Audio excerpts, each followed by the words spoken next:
Hello students, I hope you all are fit and fine. Beta, today we are going to discuss the new topic meter bridge. Beta, meter bridge is the simplest practical application of Wheatstone bridge which you have studied earlier.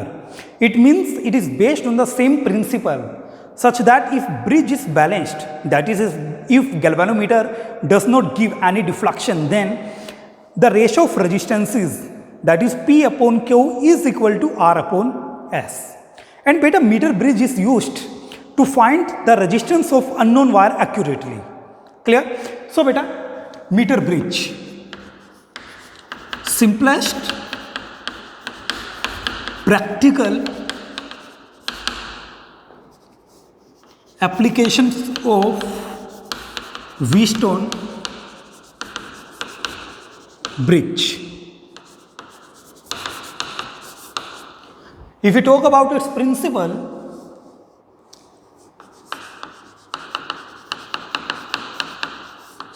it is based on the principle of Wheatstone bridge, that is, if bridge is balanced, then P upon Q is equal to R upon S. Clear? And beta, meter bridge is used to find the resistance of unknown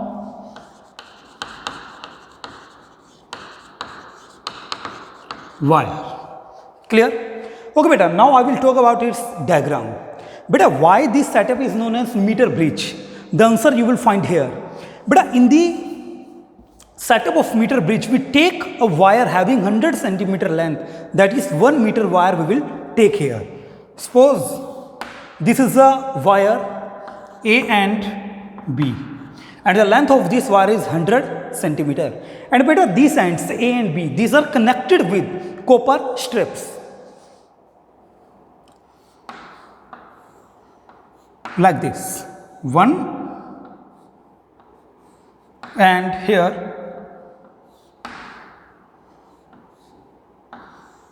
second. Okay beta, in between these copper strips, another one copper strip is there in this way. So we have two gaps, 1 and 2. Beta, in between this gap, we connect the resistance box whose value is known to us, RB. And in this gap, we connect the unknown wire whose resistance I have to measure. Suppose it is S. Clear? Okay beta, A end is connected with positive terminal of a battery having EMF E, and beta, it is connected with one way T, and second end is connected with point B. Clear? Okay beta, one by one we will do the concept of taking this wire, copper strips, resistance box, battery having EMF E. Clear? तो सबसे पहले बात करता हूं मैं इस wire की. बेटा, वायर की लेंथ है 100 सेंटीमीटर. सेकेंड, बेटा इस सर्किट में लगातार करंट फ्लो करता रहेगा, और you know very well that if the current is flowing in the circuit it produces heating effect. It means due to heating effect the resistance of this wire may change. So we will take the wire of that material whose resistance does not vary with the temperature, and that materials are alloys. So this wire is made up of alloys like manganese or constantine. बेटा reason मैं आपको बता चुका हूं, because the temperature coefficient of resistance is very low for these materials. It means with the rise in temperature, the resistance of this wire will not vary. Clear? Okay, next. Second, this wire should have constant या uniform area of cross section. Uniform area of cross section. क्योंकि बेटा you know very well that R equal to rho L upon A. L तो बेटा यहाँ पर same ही है. रो जिस material की हमने लिया रजिस्टिविटी विल रिमेन सेम. तो बेटा यदि वायर का एरिया ऑफ क्रॉस सेक्शन कहीं पर कम है कहीं पर ज़्यादा है, इट मीन्स रजिस्टेंस यहाँ के लिए और यहाँ के लिए और यहाँ के लिए वो वैरी कर जाएगा. क्लियर? तो हमें इस वायर का एरिया ऑफ क्रॉस सेक्शन क्या रखना पड़ता है? यूनिफॉर्म. ओके बेटा, now these copper strips, beta these are thick copper strips. Now the question comes, why we have taken the copper? Copper is a good conductor of electricity. That's why we have taken. Why we have taken thick copper wire? Because beta R equal to rho L upon A. If area is more, then R will be less. It means the resistance of these copper strips is low. Resistance is low.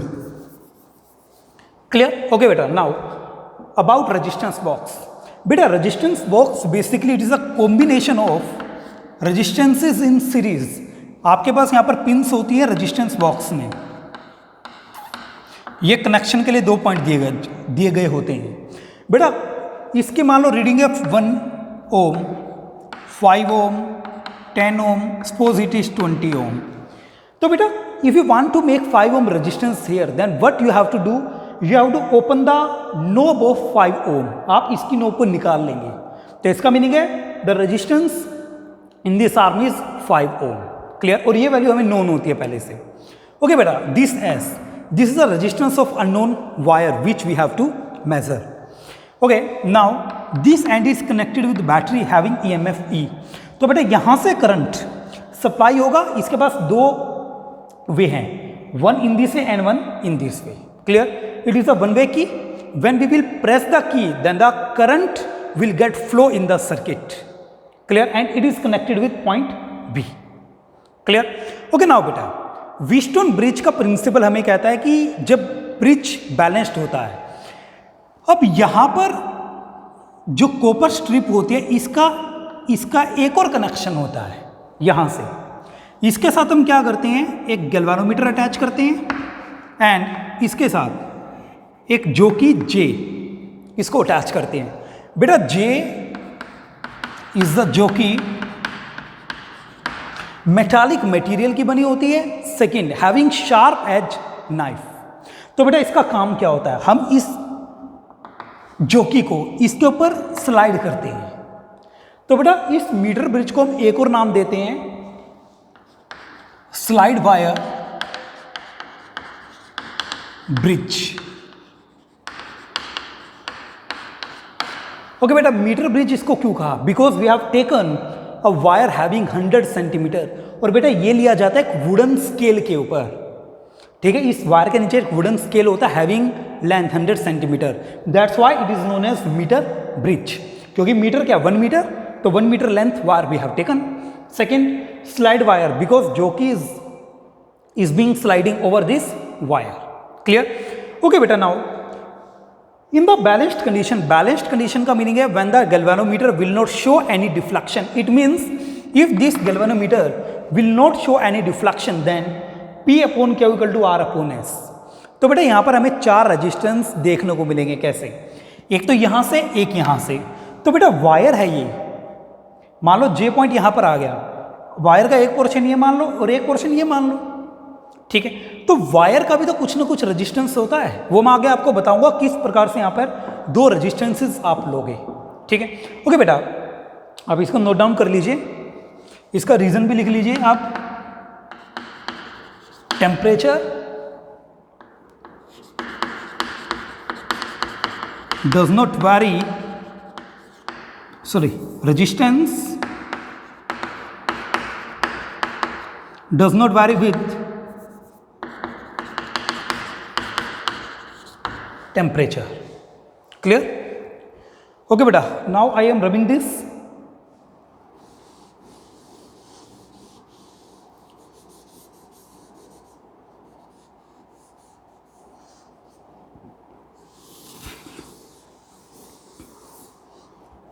Okay, now working. But now what we have to do? We will take out the suitable resistance R from here. R resistance मैंने यहाँ से निकाल लिया है. Clear? After that what will you do? After pressing the key, जब current इसमें flow होना start हो जाएगा, आप क्या करोगे, जोकी से ए पॉइंट से इधर ले जाना स्टार्ट करोगे. तो जोकी को आप रखते रहोगे ऐसे. तो बेटा जैसे ही इस पॉइंट पर आई सपोज, तो इस पॉइंट पर जैसे जोकी आया, what we see that in the galvanometer there is no deflection. Clear? तो बेटा जब इसके अंदर डिफ्लेक्शन नहीं आती, it means this circuit is balanced. Then P upon Q equal to R upon S we can apply here. Clear? One more thing बेटा, कभी भी जोकी के ऊपर को इसके ऊपर स्लाइड नहीं करते, क्योंकि स्लाइडिंग से क्या होता है, जो एरिया ऑफ क्रॉस सेक्शन होता है वायर का वो चेंज हो जाता है. ठीक है? तो बेटा हम क्या करते हैं, जैसे जोकी को पहले यहाँ पे रखा, फिर उठा के यहाँ पे रखा, फिर यहाँ पर, फिर यहाँ पर, फिर यहाँ पर, फिर यहाँ पर, फिर यहाँ पर.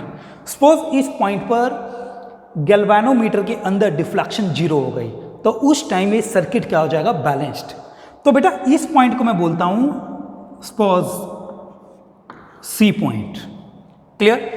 सो बेटा जो वायर है A to C और C to B, बेटा A to C वायर का भी कुछ ना कुछ रेजिस्टेंस होगा और C to B वायर का भी कुछ ना कुछ रेजिस्टेंस है.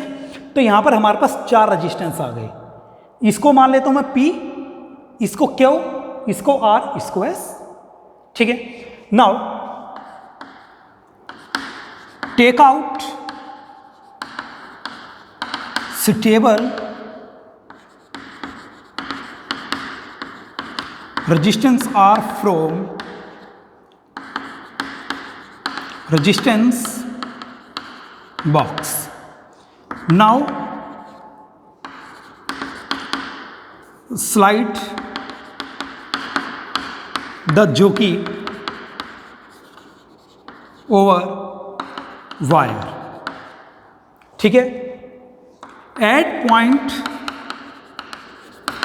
C, when jockey is placed,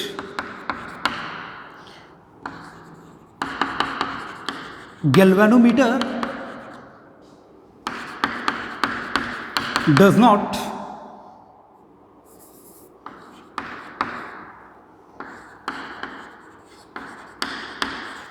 show any deflection. Clear है? मैंने यही लिखा. आप जोकी को इसका ऊपर रखते रहोगे, और कब तक रखते रहोगे, जब तक गैल्वेनोमीटर के अंदर 0 डिफ्लेक्शन ना आ जाए. इट मीन्स नाउ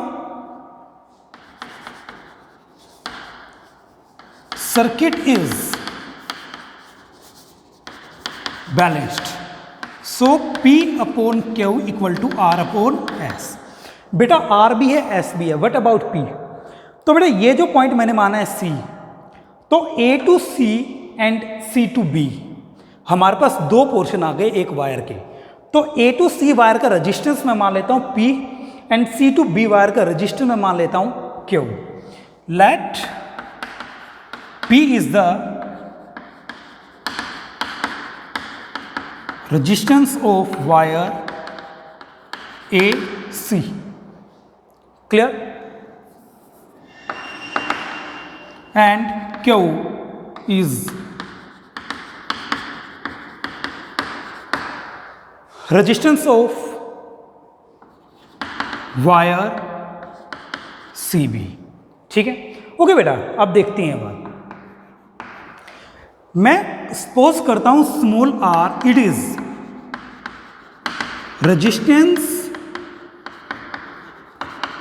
पर सेंटीमीटर ऑफ वायर. मैंने स्मॉल आर को कंसीडर कर लिया कि ये 1 सेंटीमीटर वायर का रेजिस्टेंस है, ठीक है। तो बेटा AC इसको मान लो L लेंथ और C2B टोटल लेंथ कितनी 100 सेंटीमीटर, तो C2B की लेंथ कितनी हो जाएगी बेटा 100 minus L। Clear. So the resistance of wire AC कितना आ जाएगा, रेजिस्टेंस ऑफ वायर AC वो कितना आएगा बेटा, स्मॉल आर है रेजिस्टेंस पर सेंटीमीटर, तो कितने सेंटीमीटर के लिए मुझे रेजिस्टेंस चाहिए L, तो L सेंटीमीटर के लिए रेजिस्टेंस कितना हो जाएगा LR। क्लियर। ओके नाउ बेटा C2B इसकी लेंथ कितनी 100 minus L centimetre.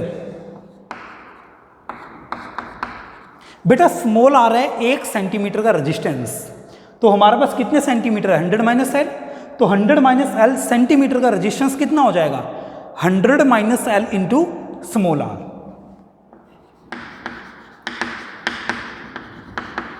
Resistance of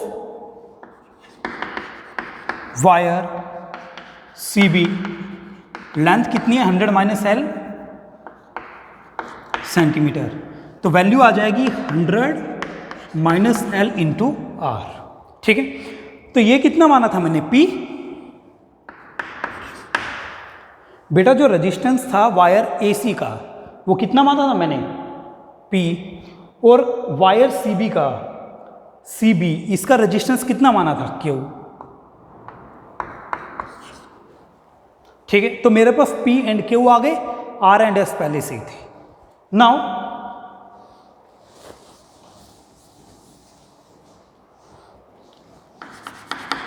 P upon Q equal to R upon S।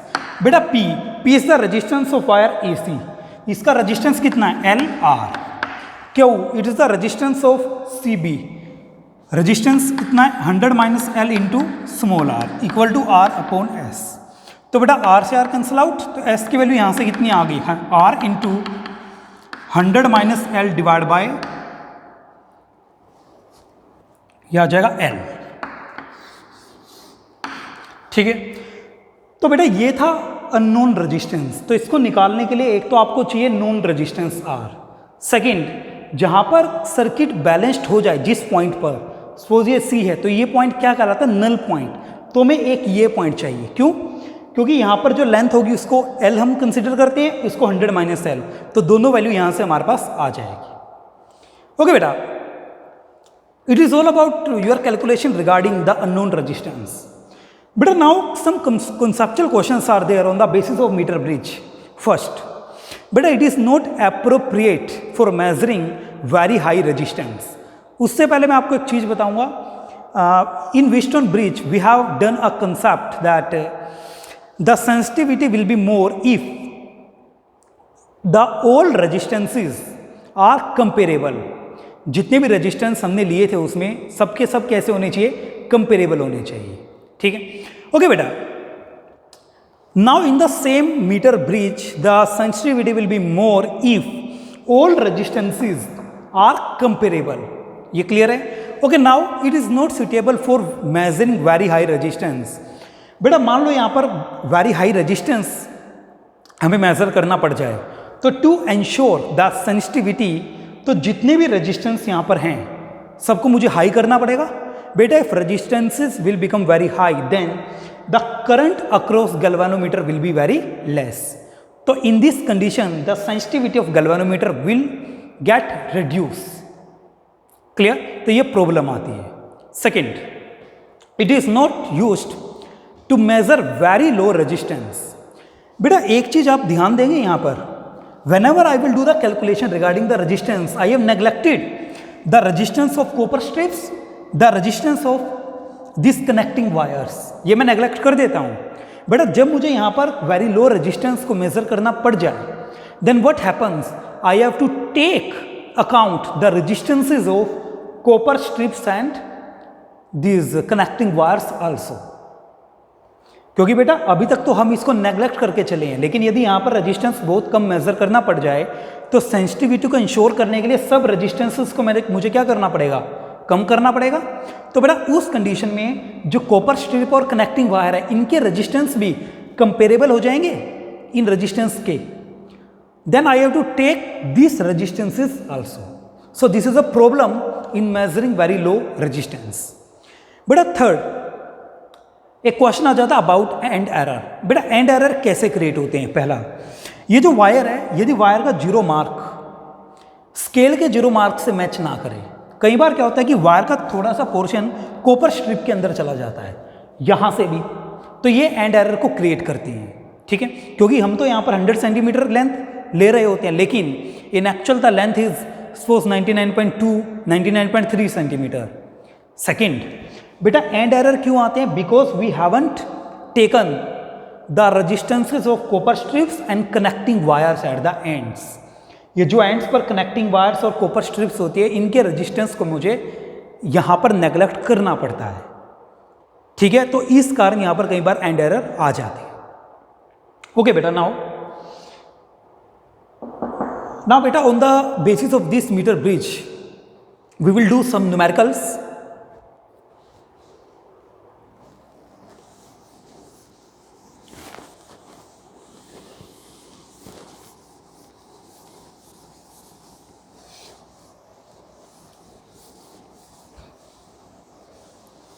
केवल आपको ये फॉर्मूला याद होना चाहिए, एस या L over 100 minus L equal to R upon S.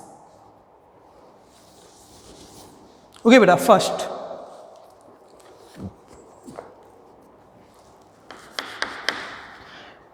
in a meter bridge the null point is found at a distance 60 centimeter from point A. It means A point से 60 centimeter पर जो मैंने jockey को रखा, there is no deflection in galvanometer. It means we have found the null point. If now resistance of 5 ohm is connected in series with S in the following diagram, null point occurs at 50 centimeter. बेटा सबसे पहले मैं diagram को draw करता हूं।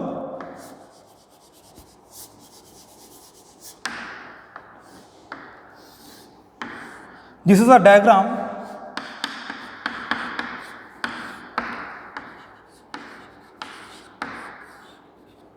A, B, R, S।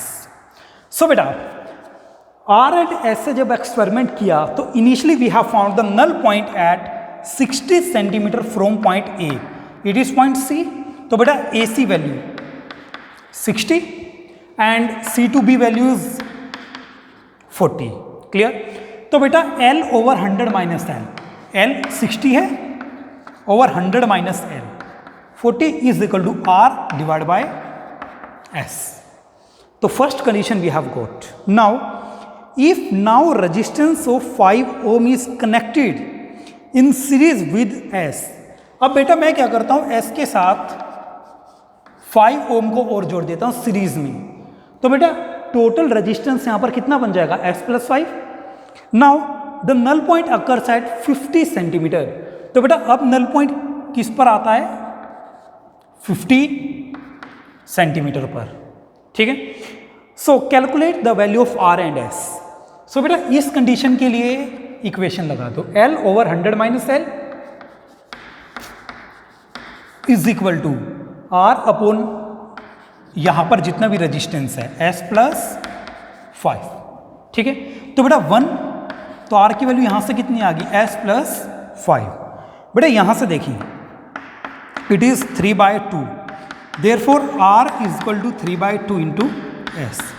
इस value को यहां पर पुट कर दो, 3/2 S equal to S plus 5। तो बेटा S को इधर ले आओ तो इट बिकम्स 1/2 S। तो S की वैल्यू कितनी बन गई? 10 ओम। बेटा S 10 ओम है तो R की value 3/2 into 10 that is 15 ohm. Clear? तो बेटा इन क्वेश्चन में करना क्या होता है, जो इनिशियल कंडीशन है पहले उसकी इक्वेशन लगा दो, जो बाद में कंडीशन आपको दी गई है for that condition you have to apply another equation. So 2 equation है, 2 ही वेरिएबल है, from this 2 equation we can calculate the value of R and S। बेटा This question is of series combination. Now I will give another question which is based on parallel combination. Now what I will do, initially the experiment was done with the help of R and S. So we have calculated the null point there. After that I will connect a resistance in parallel with this S. So beta in that condition another equation we have to apply, ठीक है, और दो equation आएगी, दो ही variable आएंगे, ठीक है. From that we can calculate two variables. देखते हैं कैसे. बड़ा नेक्स्ट क्वेश्चन है, in a meter bridge the null point is found at a distance of 40 centimeter from point A. तो बेटा डायग्राम को मैं सेम रखता हूं.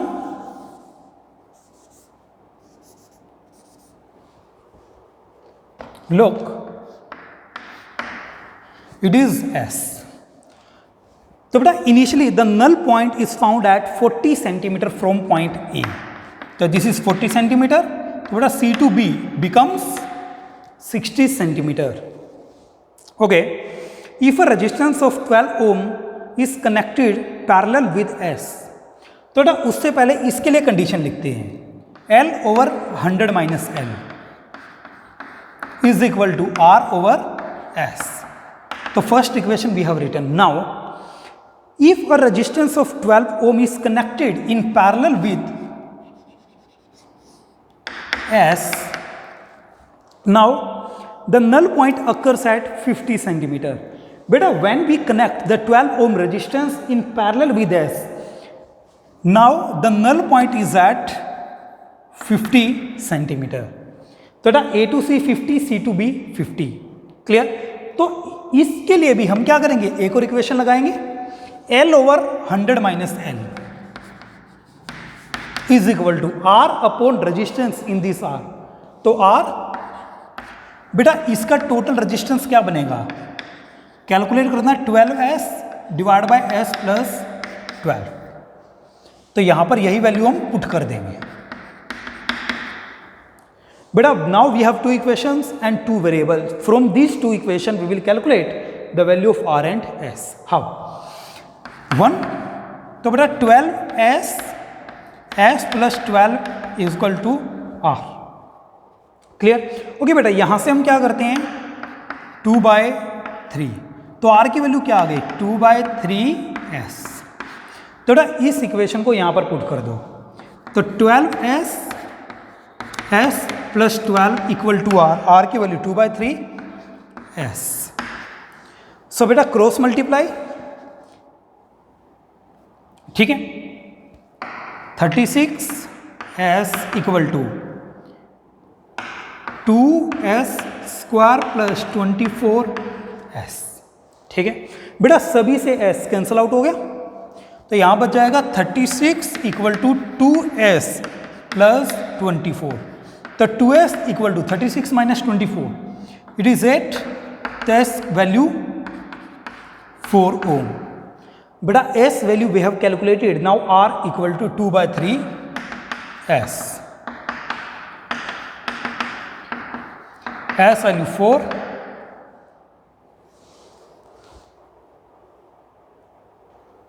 दो दूनी 4 6. बड़ा देखना कहीं पर कोई मिस्टेक हुई हो. R value equal to 2/3S, R over 12S divide by S plus 12, ये सही है. ये वैल्यू इधर आ जाएगी, R as it is. R के लिए 2/3S वी हैव पुट. 12 3 जा 36S, 2S square plus 24S. ठीक है. ओके बेटा 2S यहाँ से S मैंने कैंसिल आउट किया. 36 equal to 2S plus 24. 36 minus 24, sorry it is 12. So बेटा S वैल्यू इज 6 ओम. ठीक है.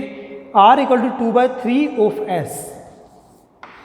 3 2 जा 6, 2 2 जा 4. तो R की वैल्यू आ जाएगी 4 ओम. ठीक है. ओके बेटा, इसी प्रकार के क्वेश्चन आपको CBSE में देखने को मिल जाते हैं. Now beta, it is all about the concept of meter bridge and its problem. तो बेटा हमेशा ध्यान रखना मीटर ब्रिज के बारे में। सबसे पहले to find the unknown resistance of unknown wire. Metre bridge में जोगी का हम हेल्प लेते हैं और जोगी को तब तक हम स्लाइड करते हैं जब तक गैल्वेनोमीटर के अंदर कोई भी डिफ्लेक्शन ना आए, मीन्स गैल्वेनोमीटर के अंदर डिफ्लेक्शन बंद हो जाए। At that condition we can apply P upon Q equal to R upon S। Clear? So बेटा after that you have to learn this formula, क्योंकि directly you have to apply in the numericals. Clear?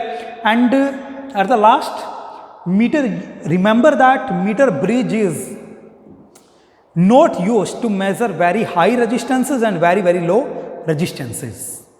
Clear? So beta, in the next lecture we will do the concept of potentiometer. Beta, potentiometer एक ऐसा setup होता है which is used to compare the EMF of the cells and to measure the internal resistance of a cell accurately.